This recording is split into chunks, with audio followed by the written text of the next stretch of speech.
Bismillahirrahmanirrahim. Assalamualaikum warahmatullahi wabarakatuh.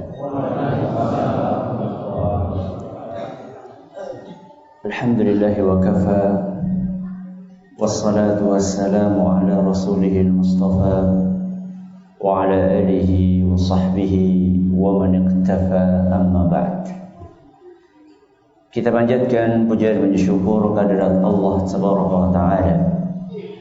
Pada kesempatan malam yang berbahagia kali ini, kita kembali diberi kekuatan, kesehatan, hidayah serta taufik dari Allah Jalla wa'ala, sehingga kita bisa menghadiri pengajian umum di Masjid At-Taqwa Kebon Dalem. Dan ini buat saya adalah napak tilas, nostalgia. Kok bisa Ustaz? Iya. Tahun 76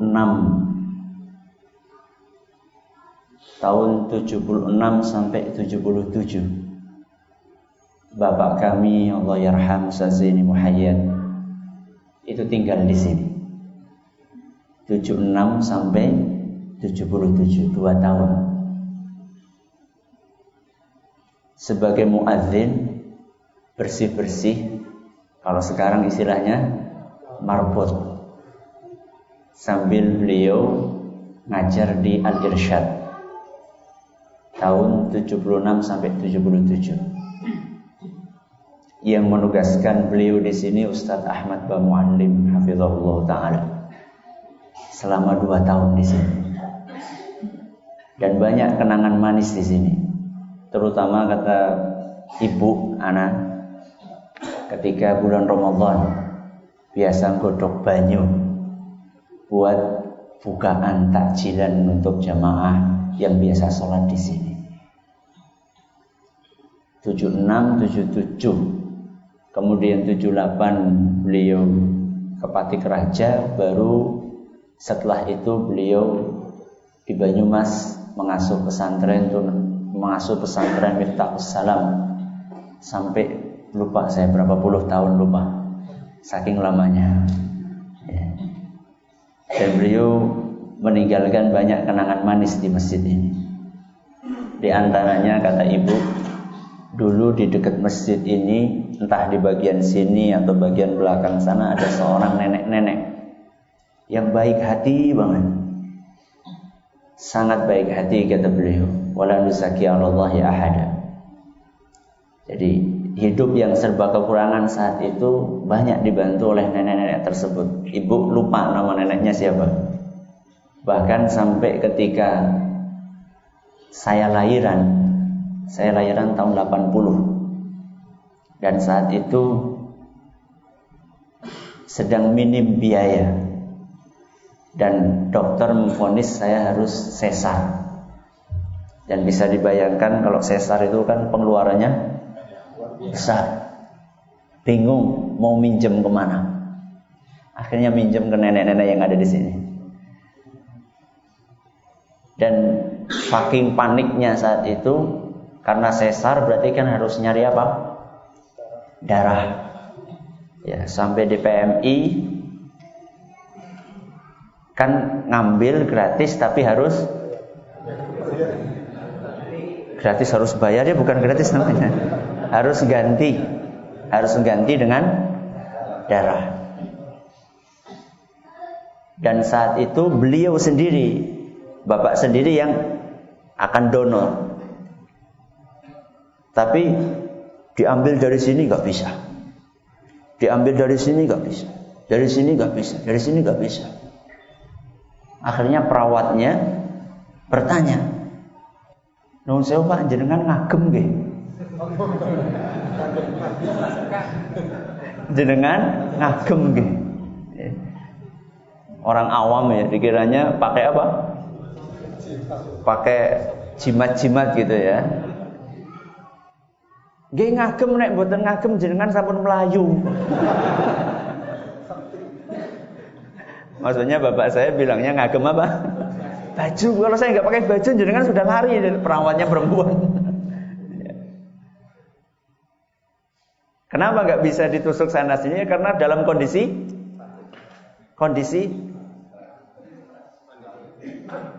gugup, ya. Karena ketika ngambil donor itu perut sudah dibuka gitu loh. Jadi perut ibu saya sudah dibuka, saya sudah mau dikeluarkan dari perut. Nah itu, ini mana bapaknya belum bawa darah, udah dibuka perutnya, darahnya belum nyampe kan, kondisinya itu sangat panik saat itu. Dan itu saya dilahirkannya di operasinya di DKT, rumah sakit mana? Tentara. Makanya kalau orang lihat kelahiran mana, Purwokerto namanya DKT. Walaupun besarnya di Banyumas. Makanya kalau saya kesini dan sering, ya memang saya sering sholat di sini itu, saya katakan saya sedang nostalgia. Ya. Napak tilas kejadian dulu Bapak pernah menjadi muadzin, pernah jadi marbot di sini. Alhamdulillah. Salawat dan salam semoga senantiasa tercurahkan kepada junjungan kita Nabi besar Muhammad sallallahu alaihi wasallam, kepada para sahabatnya, keluarganya dan umatnya yang setia mengikuti tuntunannya hingga akhir nanti. Jamaah yang kami hormati, materinya sudah ada di slide yang ada di depan jenengan. Ada? Judulnya apa? Pria sejati. Ya. Ketika kita berbicara tentang pria sejati, mungkin antara satu orang dengan orang yang lain akan beda-beda kriterianya. Mereka yang maniak otot, ya, akan mengatakan pria yang macho itu adalah yang ototnya gede-gede, badannya tinggi, besar. Kalau main panco nggak pernah kalah. Itu pria sejati menurut dia. Kalau menurut orang lain mungkin yang memang hobinya ngerokok, mungkin pria sejati adalah yang ngerokok. Sehingga ketika ada pemuda gak ngerokok dikatakan kamu gak laki banget. Jadi penilaian pria sejati itu dari satu orang ke orang yang lain itu beda-beda. Terus apa perlu saat kita angkat tema ini? Apa pentingnya mengangkat tema pria sejati? Penting atau tidak? Penting. Yakin. Kalau nggak penting ngapain kita bahas? Terus dari sisi mana urgensi kita mengangkat tema tentang pria sejati? Satu, banyaknya kesalahan persepsi tentang pria sejati.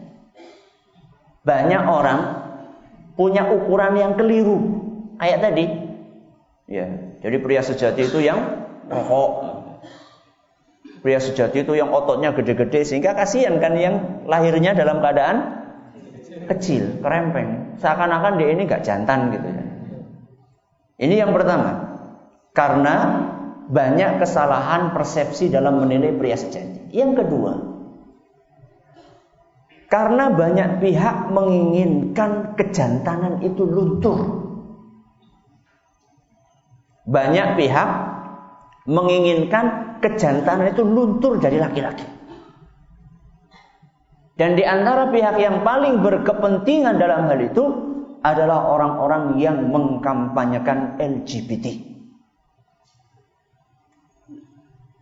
LGBT, L, lesbian, G, gay, B, biseksual, T, transgender. Apa hubungannya Ustadz antara LGBT dengan kejantanan?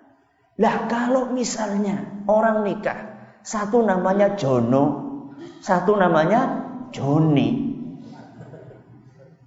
yang jadi istrinya entah yang Jono atau yang Joni, apa kira-kira akan jantan? Ya tidak, pasti dia akan berperilaku seperti seorang layaknya wanita. Dan jangan dianggap orang-orang yang mengkampanyekan LGBT ini tidak punya misi. Mereka punya grand design. Mereka punya proyek besar untuk menghancurkan generasi kaum muslimin. Karena kalau laki-laki sama laki-laki, perempuan sama perempuan, mungkin nggak punya anak? Mungkin nggak mungkin. Pedang karo pedang ya jadi. Tidak mungkin. Dan itulah salah satu target utama mereka. Makanya kampanye LGBT ini di negara-negara yang mayoritas Muslim sangat gencar. Bahkan mereka mengeluarkan dana miliaran triliunan untuk mengkampanyekan itu dengan dalih HAM. Apa HAM? Hak asasi manusia. Maka karena banyaknya orang yang ingin melunturkan kejantanan dari para lelaki, maka kita perlu mengkampanyekan kejantanan sejati. Ustaz, emang ada Ustaz dalil yang membahas tentang laki-laki sejati? Ada. Al-Quran Al-Karim pernah membahas tentang masalah laki-laki sejati. Dan malam hari ini kita tidak akan jelaskan secara lengkap. Kita akan ambil beberapa contoh ayat Al-Quran yang membahas tentang kelaki-lakian. Kepriaan sejati itu tinjauannya dari apa? Apakah Al-Quran meninjau laki-laki dari otot? Apakah Al-Quran meninjau laki-laki dari tadi yang kita katakan ngerokok? Mari kita lihat beberapa ayat Al-Quran yang berbicara tentang para pria. Contoh, sudah itu? Keluar ayatnya? Ya, saya nggak ngeliat sih. Arabnya kepotong. Ya, monggo diatur. Di dalam surat An-Nur ayat 37. Surat apa? An-Nur ayat 37. Kalau yang nggak kelihatan dan di sampingnya atau membawa Al-Quran, silahkan dibuka surat An-Nur ayat berapa? 37. Allah Subhanahu wa ta'ala mengawali firman-Nya dengan rijalun, para lelaki. Jadi Allah di dalam ayat ini sedang menjelaskan laki-laki sejati itu siapa.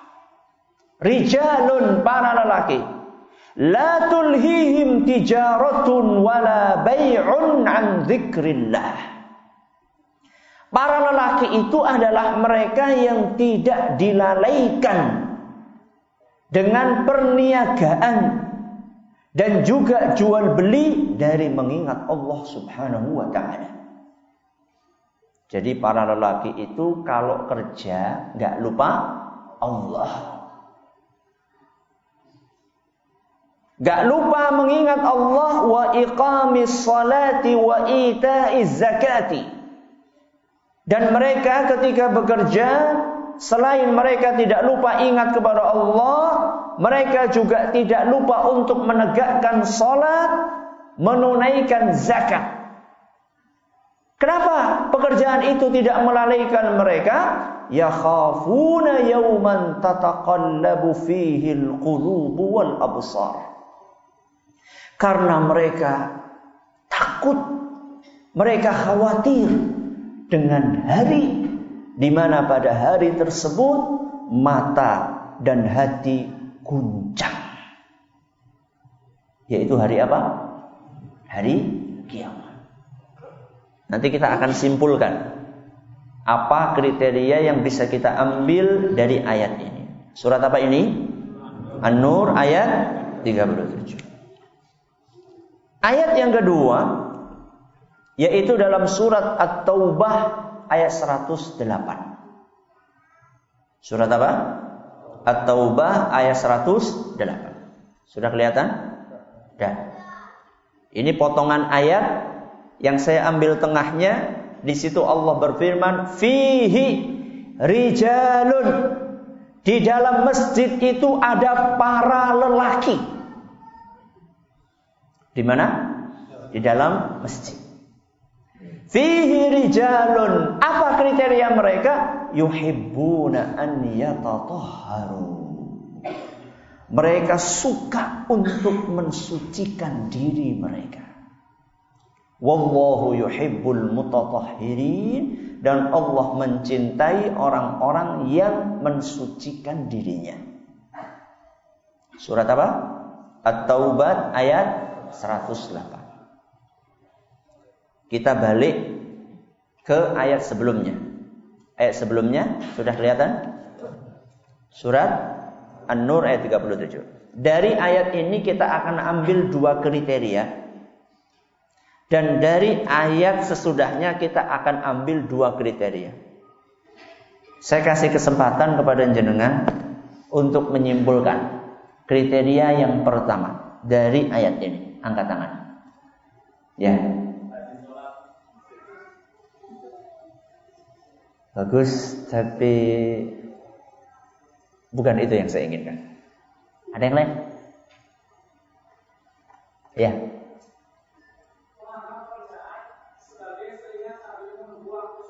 Masya Allah. Ini iklannya Radio Insan ini. Bagus. Ada yang lain?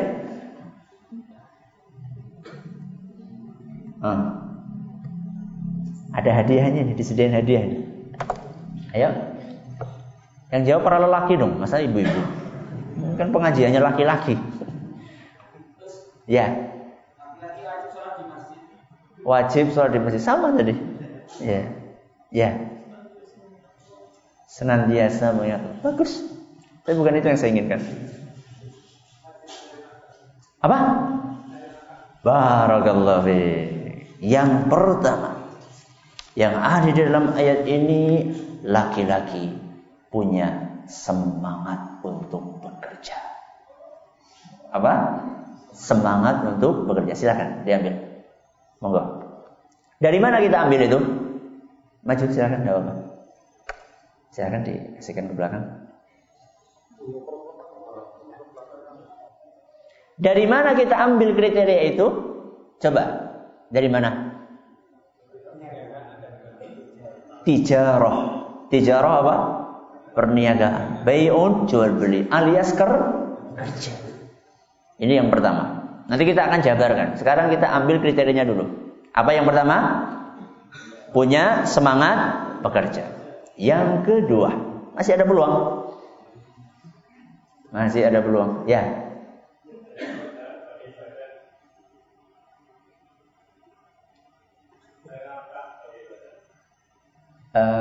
Belum. Ya, ada yang lain? Ya. Selalu ingat hari akhir. Bagus. Tapi coba perhatikan redaksi ayatnya, akan ketemu. Rijalun la tulhihim tijaratun. Selalu mereka sholat tepat waktu saat berjuang. Saya pengen jawaban lebih global. Ya. Belum. Hampir. Kalau ada yang lebih, ya. Ya. Masya Allah, bekerja tidak melalaikan dari ibadah. Silakan. Moga Mas. Sudah berapa ini? 2. Yang pertama apa tadi? Semangat bekerja. Yang kedua, bekerja tidak melalaikan dari ibadah. Nah, sekarang kita pindah ke ayat berikutnya. Ini gampang ini. Kriteria yang ketiga. Gampang. Ayo.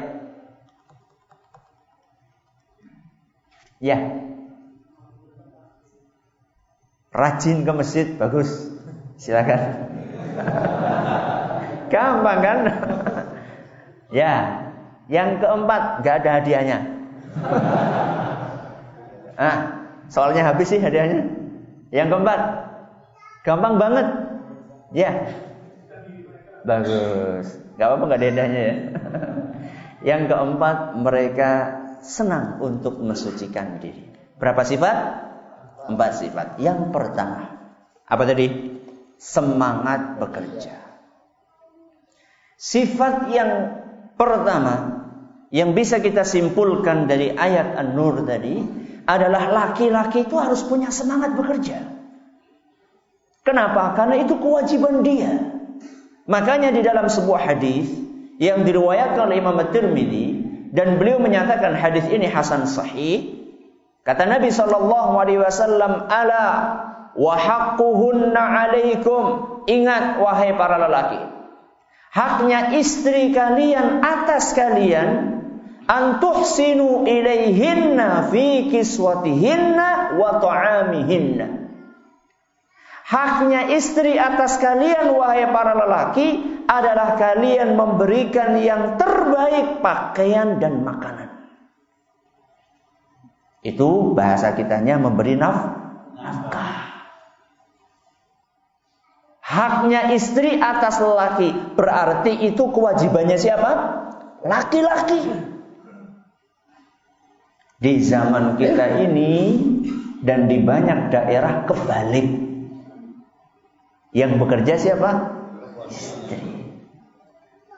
Kerja di PT mulai dari pagi sampai malam, kadang-kadang lembur. Sedangkan suami pekerjaannya ternak, terik. Apa? Nganter anak, nganter istri. Itu kerjaannya. Itu pagi sama sore. Lah kalau siang ngapain? Mancing. Nek orang mancing dolanan darah. La ilaha illallah. Ini bukan laki-laki sejati. Ya, bukan laki-laki sejati. Salah satu harga dirinya laki-laki itu kerja. Dan saya bukan sedang berbicara tentang orang yang sakit ya. Saya bukan berbicara orang yang mungkin stroke, yang gak mungkin bekerja, bukan. Tapi saya berbicara tentang orang-orang yang masih sehat walafiat. Harga dirinya laki-laki itu pekerjaan. Jadi kalau laki-laki itu gak bekerja dan dia mampu untuk bekerja, seakan-akan tuh harga dirinya hilang. Ya separuh lah.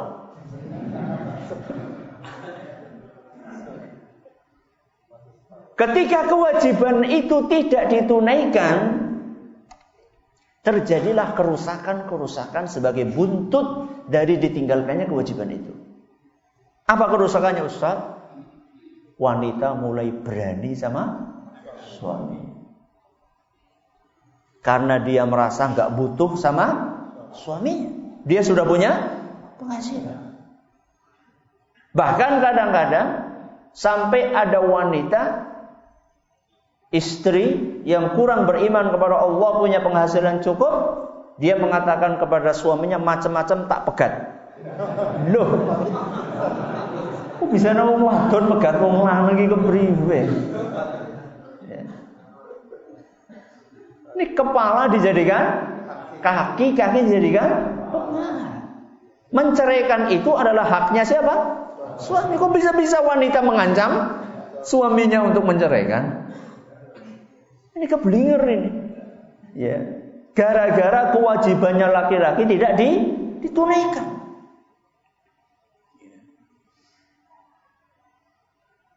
Makanya lebih terhormat seorang laki-laki yang walaupun mencari nafkahnya itu hanya dalam tanda kutip jualan siomay, dan itu adalah pekerjaan yang mulia, lebih terhormat dibandingkan dia hanya sekedar mengandalkan pemberian dari istrinya. Makanya Abdurrahman bin Auf, kalau kita dengar namanya Abdurrahman bin Auf, langsung tergambar seorang yang kaya raya. Itu kan gambarannya, saudagar. Padahal kita nggak tahu, atau banyak di antara kita nggak tahu gimana dulu awalnya Abdurrahman bin Auf. Abdurrahman bin Auf ketika hijrah ke Madinah nggak bawa apa-apa, nggak bawa apa-apa. Hartanya semuanya ditinggalkan di sana. Dan harta yang ditinggalkan di sana murah, mahal. Mahal atau murah?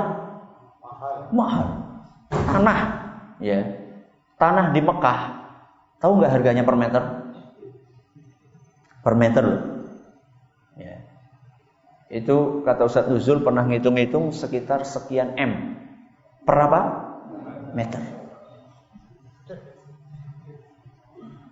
Kira-kira Abdurrahman bin Auf ketika di Mekah sudah jadi saudagar belum? Sudah. Kira-kira saudagar punya berapa meter? Saudagar loh. Berapa meter? Bukan berapa meter, berapa hektar.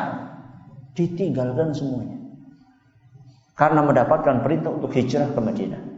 Cuma bawa apa? Baju yang nempel.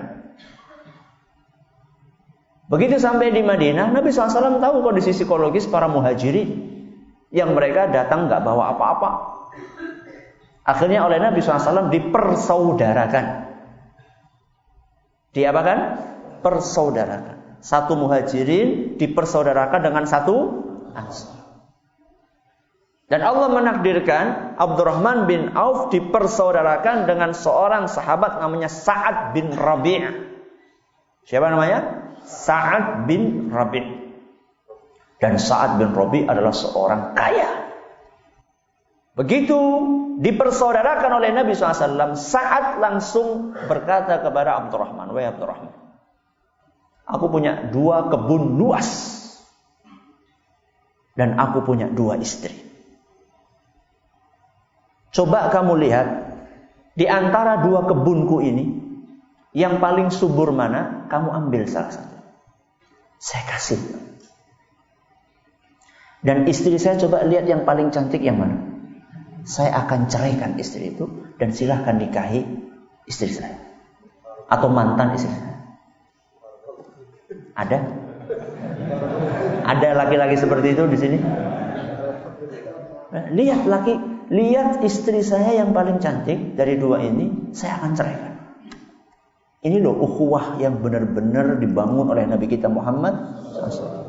Kebun saya yang paling subur, ambil. Separuh kamu ambil, separuh buat saya. Apa kata Abdurrahman bin Auf? Ini laki-laki. Abdurrahman bin Auf laki-laki. Apa kata Abdurrahman? Barakallahu laka fi ahlika wa malika. Semoga Allah memberkahimu wahai saudaraku.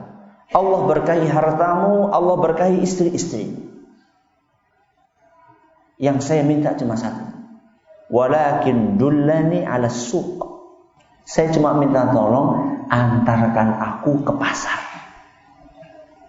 Terima kasih.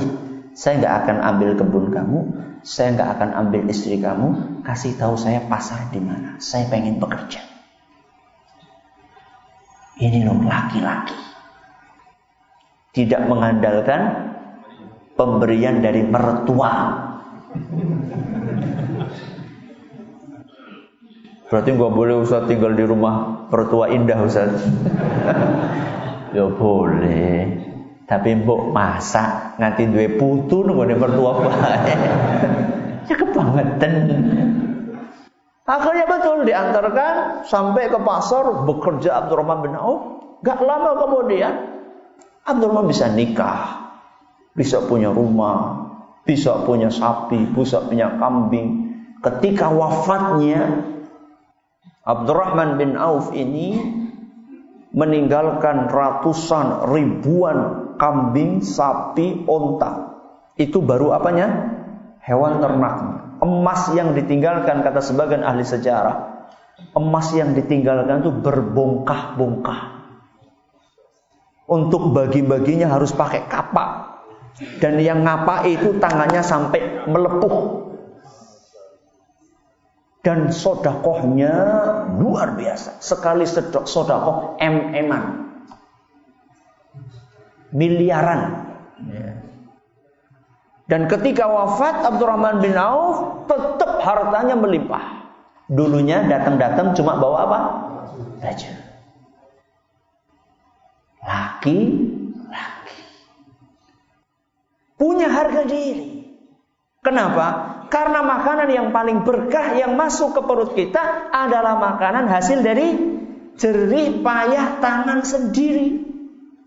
Nabi SAW mengatakan dalam hadis riwayat Bukhari, "Ma akala ahadun ta'aman qad khairan min an ya'kula min 'amali yadihi."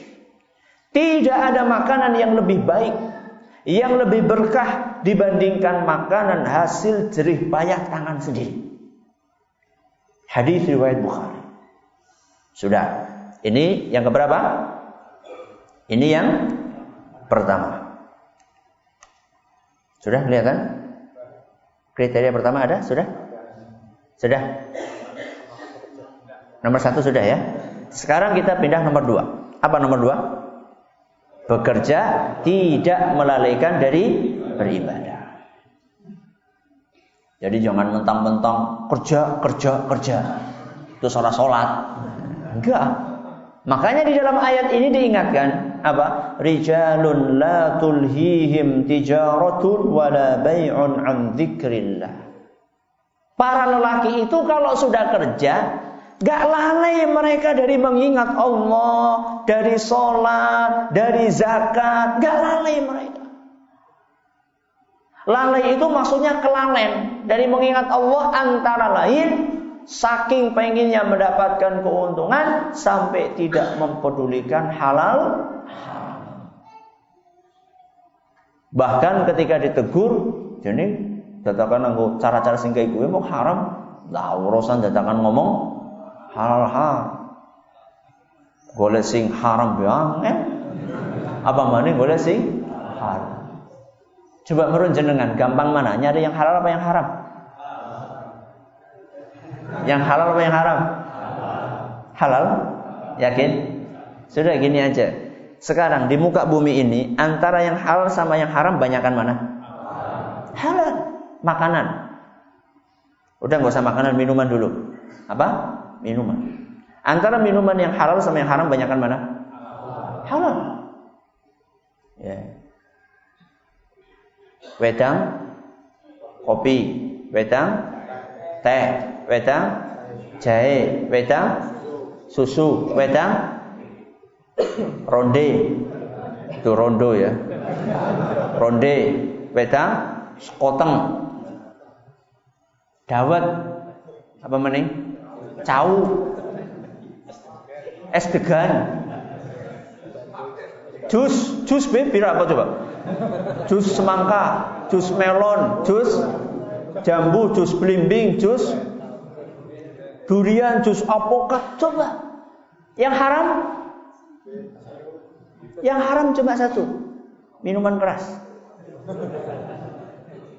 Cuma nanti di situ macam-macam ya.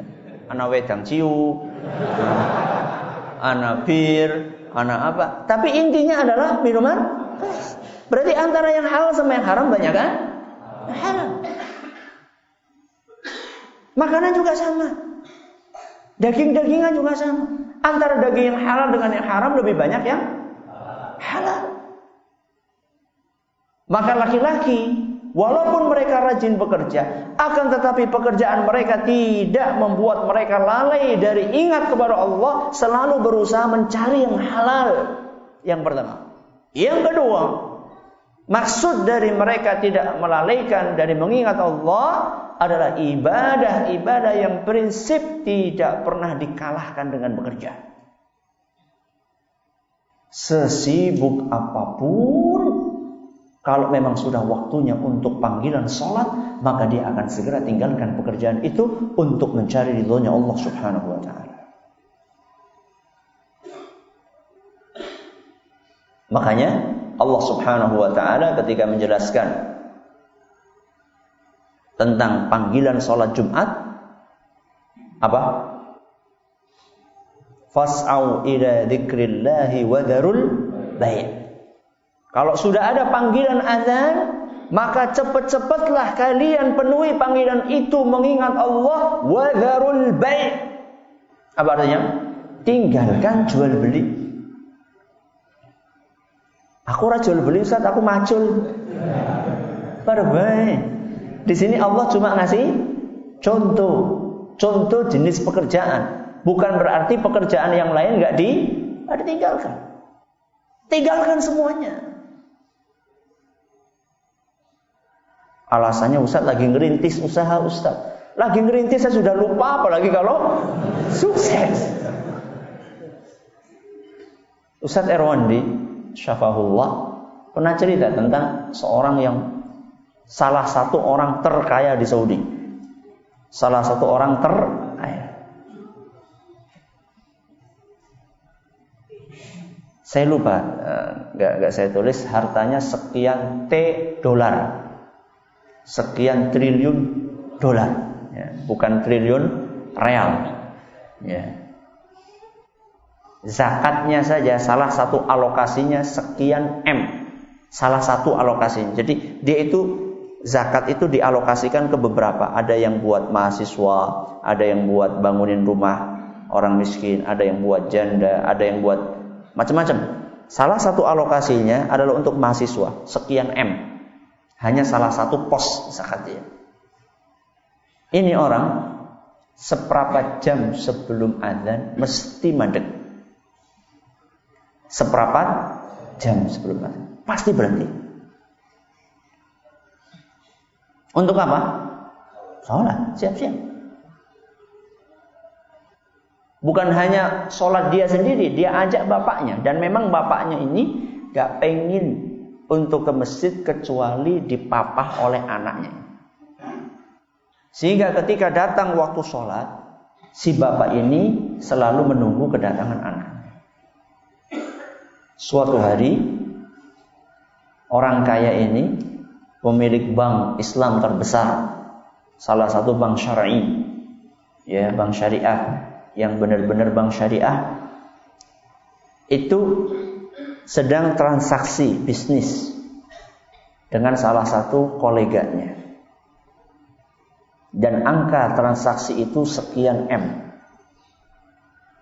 Berarti itu transaksi penting atau tidak? Penting, besar, nominalnya besar. Karena saking asyiknya transaksi itu sampai dia itu lupa bahwa ini sudah seperempat jam sebelum azan. Kalau sudah azan kan langsung ingat ya. Tapi ini masih seperempat jam, sudah kebiasa seperempat jam, sudah berangkat. Dan bapaknya itu ngelihat anaknya sedang sibuk dan dia nggak pengen ganggu anaknya. Maka dia pelan-pelan membuka pintu supaya tidak terdengar oleh anaknya. Begitu membuka pintu seperti itu, anaknya ternyata pendengarannya masih tajam. Dengar lihat bapaknya berangkat sendiri ke masjid, langsung dia tinggalkan rekan bisnisnya tadi, lari. Gak pakai sendal, keluar dari rumahnya, langsung dia minta maaf sama bapaknya dan dipapah bapaknya ke masjid. Ini loh laki-laki. Ya, transaksi M-an ditinggalkan. Kalau kita kadang transaksi ratusan ribu, puluhan ribu. Ana wong tuku ember, ana wong tuku apa maning mendoan, ya. Tinggalkan semuanya sama dia. Wadarul baik, tinggalkan jual beli. Jangan sampai kita lalai dari beribadah kepada Allah. Bekerja oke, silakan bekerja, tapi jangan sampai pekerjaan itu melalaikan kita dari mengingat Allah Subhanahu wa taala, dari sholat, dari zakat. Jadi manusia mukmin itu bekerja bukan untuk bekerja. Apa maksudnya Ustaz? Bekerja bukan untuk bekerja, apa maksudnya Ustaz? Dia itu bekerja mengumpulkan harta untuk mencari akhirat. Makanya di dalam Al-Quran, kalau sudah waktunya adzan saya diingatkan. Sudah. Di dalam Al-Quran surat Al-Qasas ayat 77, Allah Subhanahu wa taala berfirman, "Wabtaghi." Surat apa? Al-Qasas ayat 77. "Wabtaghi fima ataakallahu ad-daral akhirata." Manfaatkanlah karunia dari Allah untuk mencari akhirat. Kita ketika bekerja dapat rizki, rizki itu untuk cari akhirat. Alias rizki itu adalah tunggangan kita untuk menuju ke akhirat. Bukan malah kita ditunggangi sama duit tersebut. Jadi bekerja bukan sekedar untuk bekerja. Makanya salah seorang ulama Indonesia, karismatik Indonesia, mengatakan kalau bekerja hanya untuk bekerja, kerbau juga bekerja di sawah. Kerbau bekerja untuk apa? Untuk bekerja. Kemudian sebelumnya beliau mengatakan, kalau kita itu hidup hanya untuk makan, maka kera pun juga hidup di hutan. Untuk apa? Makan. Jadi kita ini makan untuk hidup apa hidup untuk makan? Bedanya apa? Makan untuk hidup sama hidup untuk makan. Apa bedanya? Kalau hidup untuk makan, mikirnya makan boy. Kalau makan untuk hidup, yang penting bisa makan supaya hidup. Nah, silakan. Bismillahirrahmanirrahim. Alhamdulillahirabbil alamin. Shalatu wassalamu ala nabiyina Muhammadin wa ala alihi wa sahbihi ajma'in. Sampai mana tadi kita?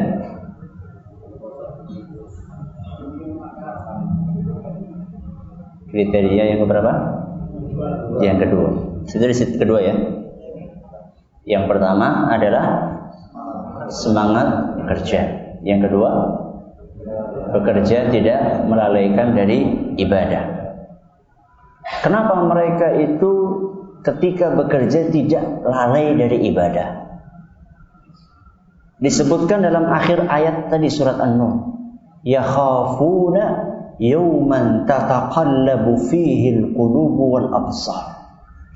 Mereka itu takut dengan hari kiamat. Jadi laki-laki itu bukan berarti nggak punya rasa takut. Sebagian mengira kalau laki-laki itu nggak boleh takut, sehingga pakai kaos tulisannya no fair. Kemudian dikasih gambar dua mata apa? Melotot, warnanya merah. Takut tergantung. Kalau takut sama neraka, gimana? Diperintahkan. Takut kepada Allah Subhanahu wa ta'ala diperintahkan. Takut dengan nanti pada hari kiamat, ketika masing-masing dari kita akan mempertanggungjawabkan setiap yang kita lakukan. Itu adalah merupakan salah satu kelaki-lakian seseorang. Makanya lelaki sejati, walaupun dia semangat bekerja, tidak akan dilalaikan dari ibadah kepada Allah. Bahkan bekerja yang dia lakukan itu adalah merupakan ibadah dia kepada Allah Subhanahu wa ta'ala. Makanya Nabi SAW dalam sebuah hadis, ketika beliau mengadakan perbandingan antara uang yang dikeluarkan oleh seorang laki-laki untuk infak dengan uang yang dikeluarkan oleh seorang laki-laki untuk memerdekakan budak, kemudian dengan uang yang dikeluarkan oleh seorang laki-laki untuk diberikan kepada anak dan istrinya, maka yang lebih afdol di antara uang-uang tadi adalah yang dia nafkahkan untuk anak dan istrinya. Maka jangan sampai salah persepsi, rajin infak di luar tapi sama anak istri pelit. Ya, seneng ini ibu ini. Habis ini langsung nuntut ini. Ya Pak, ya, makan di luar dong. Maka nggak ada ruginya ibu-ibu datang, walaupun judulnya pria sejati. Makanya kemarin saya bilang kan, ibu-ibu hadir aja bu. Ya, penting supaya tahu suaminya laki-laki apa enggak. Jadi yang paling afdol dari sekian infak itu adalah nafkahnya seorang suami kepada anak dan istrinya, dan itu ibadah. Ini karakter yang keberapa? Yang kedua. Dan dua karakter ini kita simpulkan dari surat An-Nur. Nah, sekarang kita akan menyimpulkan dari surat At-Taubah.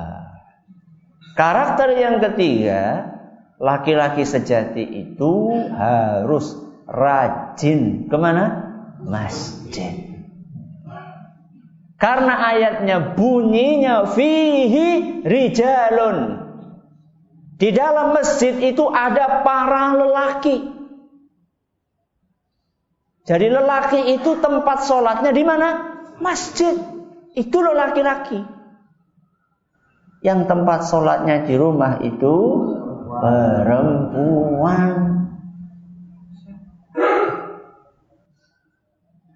Kalau laki-laki disuruh ke masjid. Kita bukan sedang membahas hukum sholat berjamaah di masjid buat laki-laki apa. Memang ada perbedaan pendapat di antara para ulama. Sebagian ulama mengatakan hukumnya adalah sunnah. Sebagian ulama mengatakan hukumnya fardu kifayah. Sebagian ulama mengatakan hukumnya fardu ain. Sebagian ulama mengatakan hukumnya syarat sah sholat. Ada berapa pendapat? 4.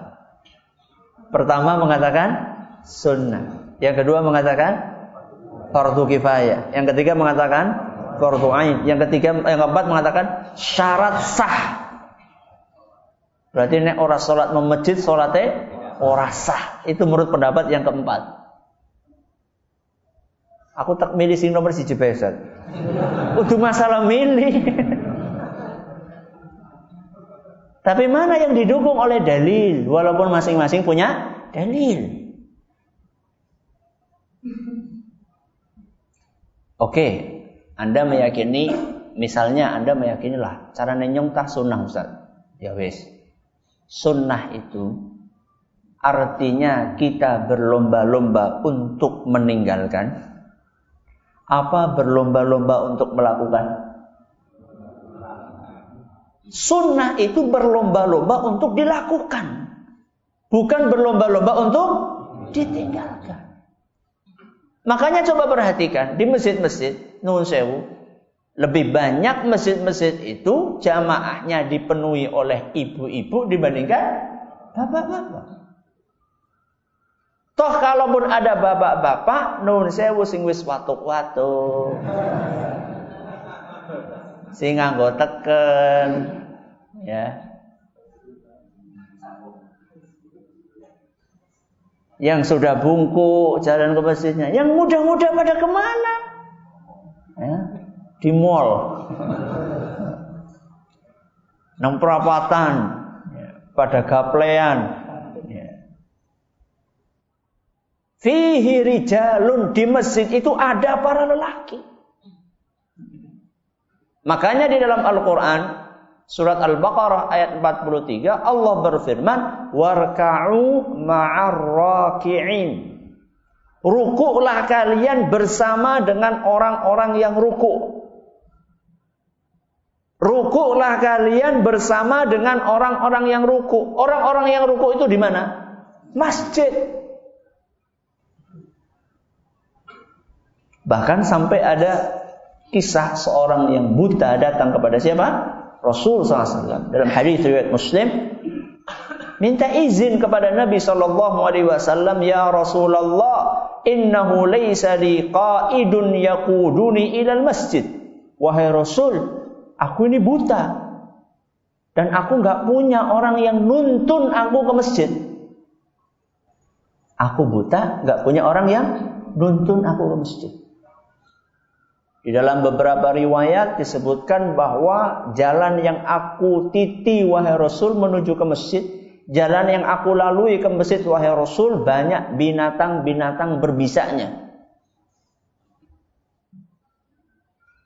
Kathirul hawami wassiba', banyak binatang yang berbisa dan binatang buasnya. Dan saya buta, gak ada yang nuntun ke masjid. Dan dia minta kepada Nabi SAW agar diberi dispensasi untuk bisa sholat di rumah. Maka Nabi SAW ketika mendengarkan situasi dan kondisi yang dimiliki oleh seorang laki-laki buta ini, Nabi SAW memberikan dispensasi. Ya silakan, tidak apa-apa. Falamma walla da'ahu.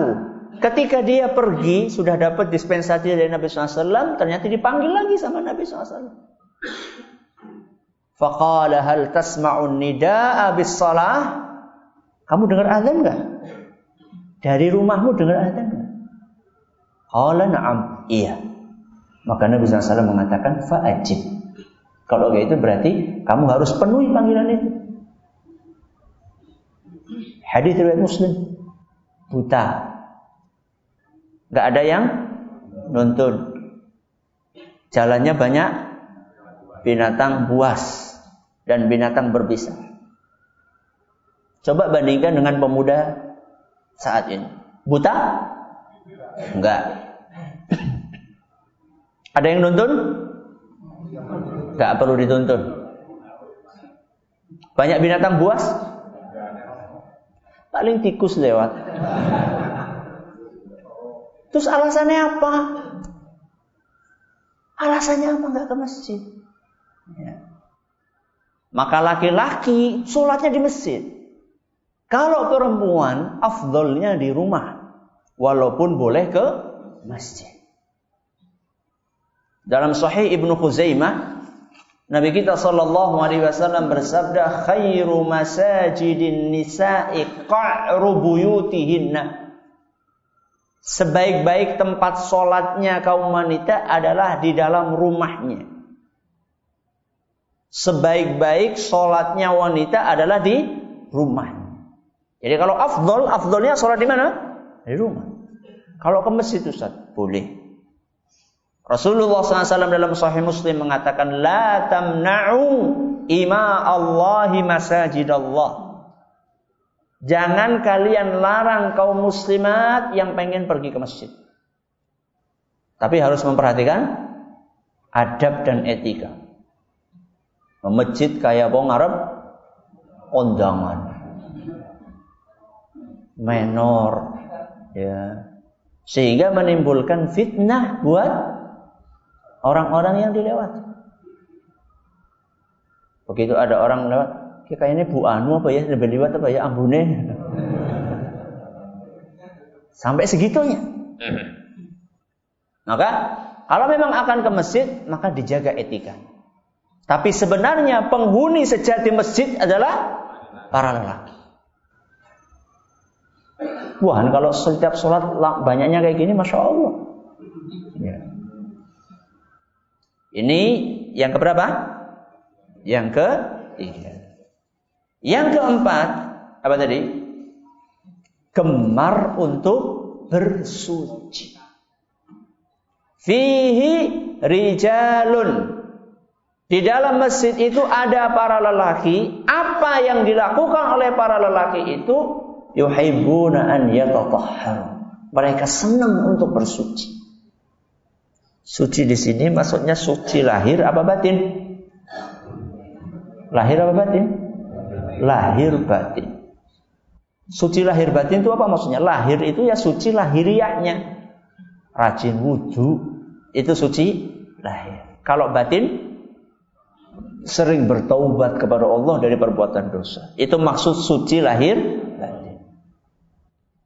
Suci lahiriahnya dia berusaha untuk menjaga wudu. Dan menjaga wudu itulah salah satu amalan yang menyebabkan Bilal itu masuk ke mana?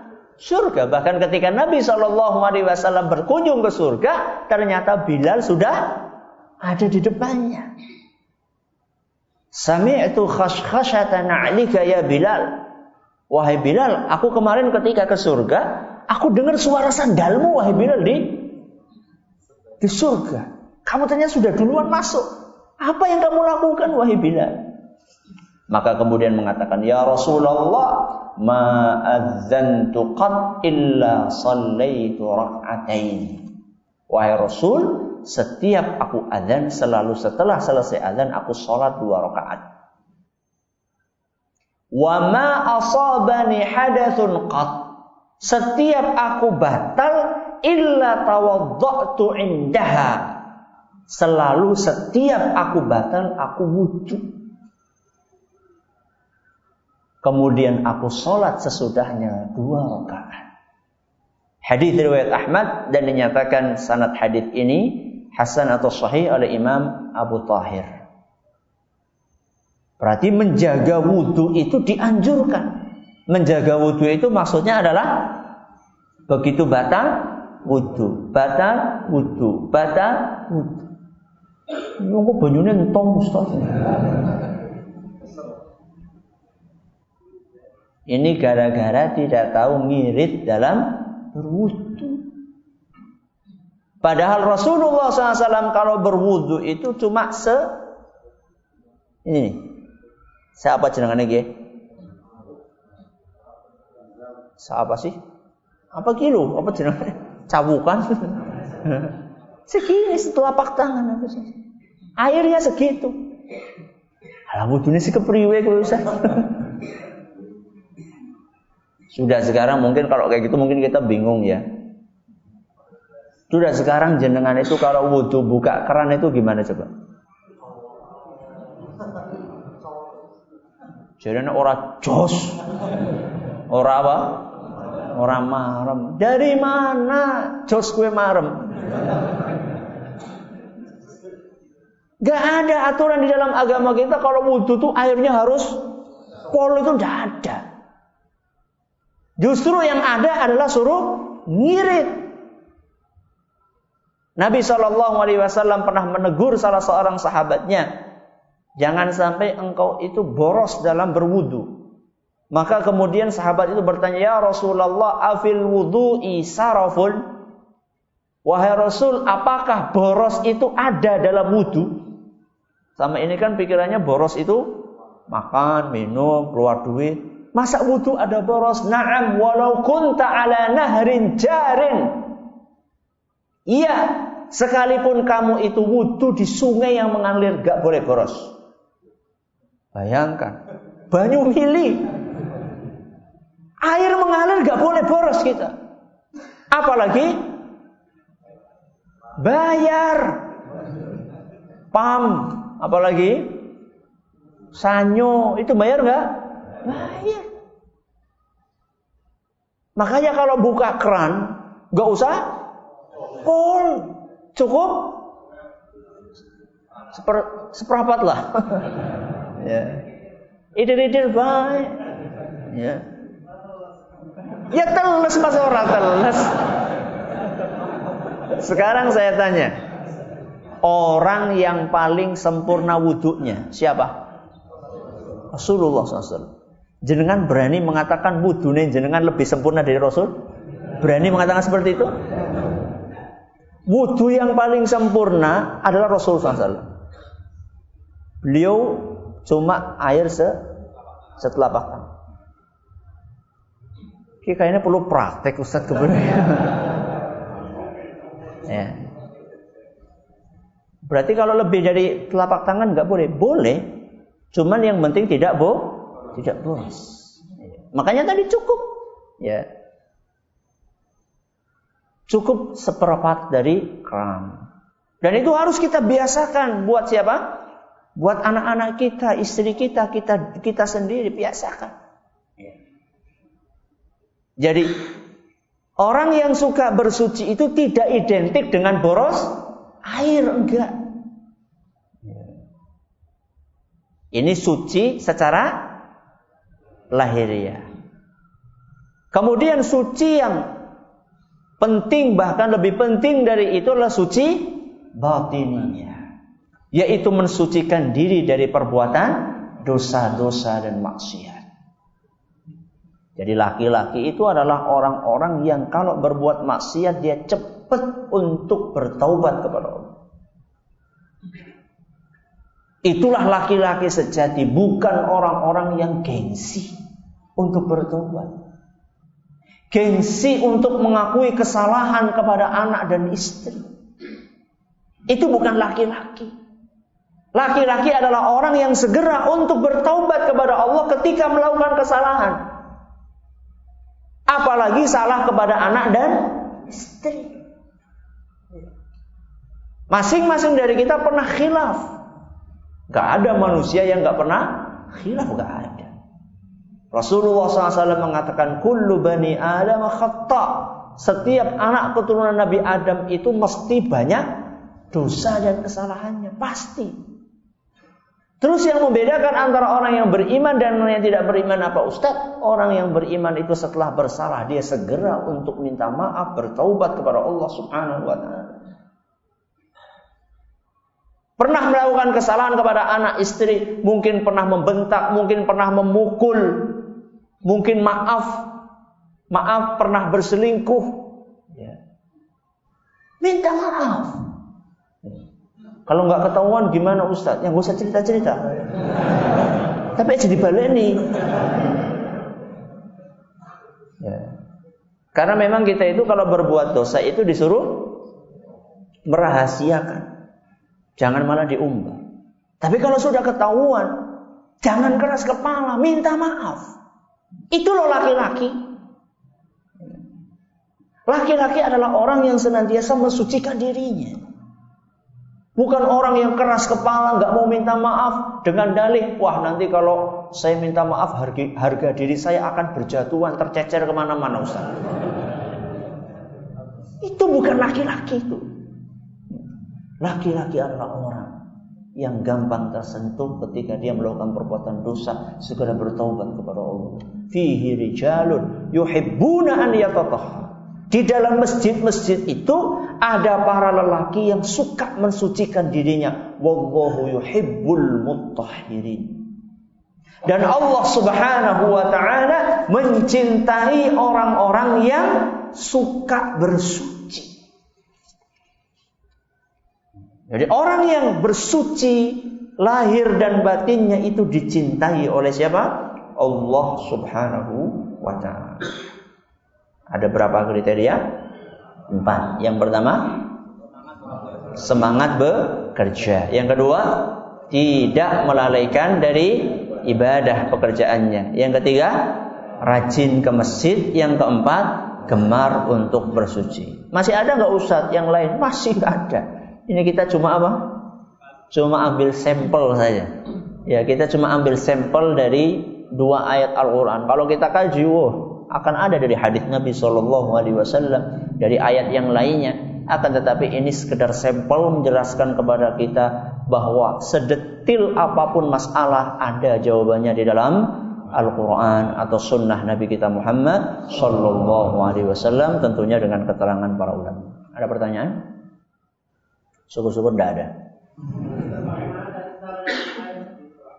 Gimana?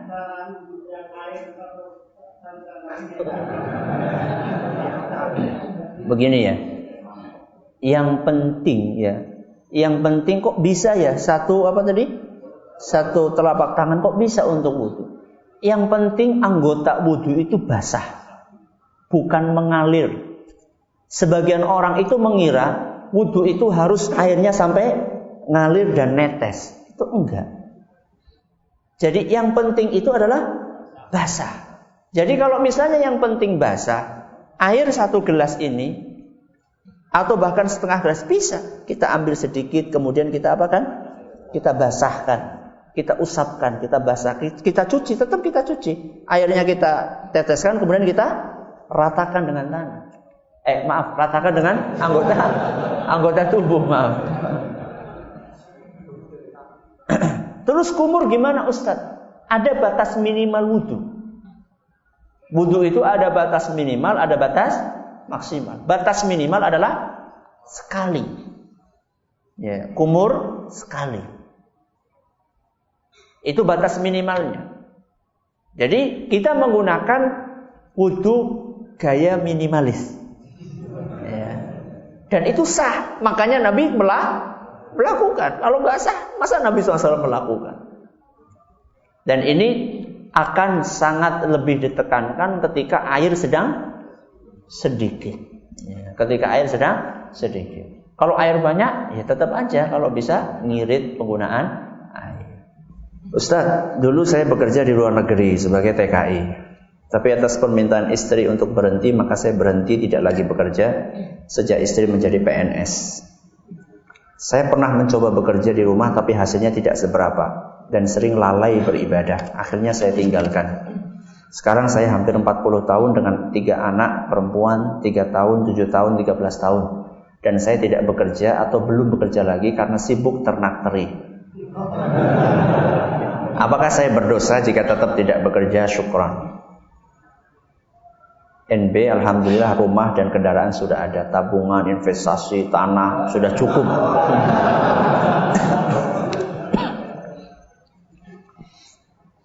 Kembali kepada tadi yang saya sampaikan, ya, bahwa makanan yang paling berkah itulah hasil dari jerih payah sendiri.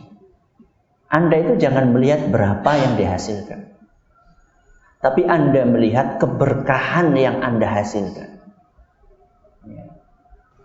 Jadi jangan, saya kerja cuma dapat segini. Jangan. Tapi Anda lihat, kalau saya dapat dengan hasil dari tangan saya sendiri, ini akan barokah. Itu yang Anda lihat. Tadi saya jadi lalai beribadah. Ya sudah, sekarang sudah tahu kan. Yang kedua adalah bekerja jangan lalai. Sudah selesai. Bekerja, hasilnya seberapa, yang penting tidak lalai dari beribadah kepada Allah. Dan sebenarnya ketika istri bekerja itu ya tadi kurang pas sebenarnya. Istri itu seharusnya di rumah. Wa qarna fi buyutikunna. Hendaklah kalian wahai para wanita menetap di rumah kalian. Ya. Karena memang kewajiban istri salah satu yang paling utama adalah mengurusi rumah suaminya. Terutama anak-anak, urusan rumah tangga. Kecuali dalam beberapa kondisi darurat ketika suaminya mungkin tidak mampu untuk bekerja karena sakit, stroke dan sebagainya, tidak bisa bekerja, kemudian tidak ada yang membiayai. Dalam kondisi seperti itu, seorang istri dalam kondisi darurat diperbolehkan bekerja. Dan kalau bisa bekerjanya itu tidak banyak keluar rumah. Dan sekarang Masya Allah, dengan adanya sarana teknologi, orang bekerja di mana? Di rumah. Modalnya cuma laptop sama internet. Jual beli online. Ya. Sekarang dengan banyaknya teknologi, banyak sekali hal-hal yang dimudahkan oleh Allah Subhanahu wa taala untuk kita. Jadi bukan masalah Anda punya investasi, Anda sudah Masya Allah mapan, tapi masalah keberkahan rezeki. Dan juga yang kedua masalah harga diri. Ya ini sebenarnya bukan utamanya, tapi utamanya adalah tadi keberkahan apa? Keberkahan rezeki. Sekira cukup sampai di sini. Saya habis ini mau ke Aji Barang. Dan namanya kok sama besok saya. Masjid Takwa juga. Masya Allah ya. Gak tahu. Gak janjian sebenarnya. Kok bisa besok di Aji Barang habis subuh di Masjid At-Taqwa juga. Temanya tentang noda membandel. Judulnya noda membandel. Wallahu ta'ala ala wa alam. Terima kasih atas perhatiannya, menurut segala kurangnya. Kita tutup dengan membaca subhanakallahumma wa bihamdika asyhadu an la ilaha illa anta astaghfiruka wa atubu ilaik. Assalamualaikum warahmatullahi wabarakatuh.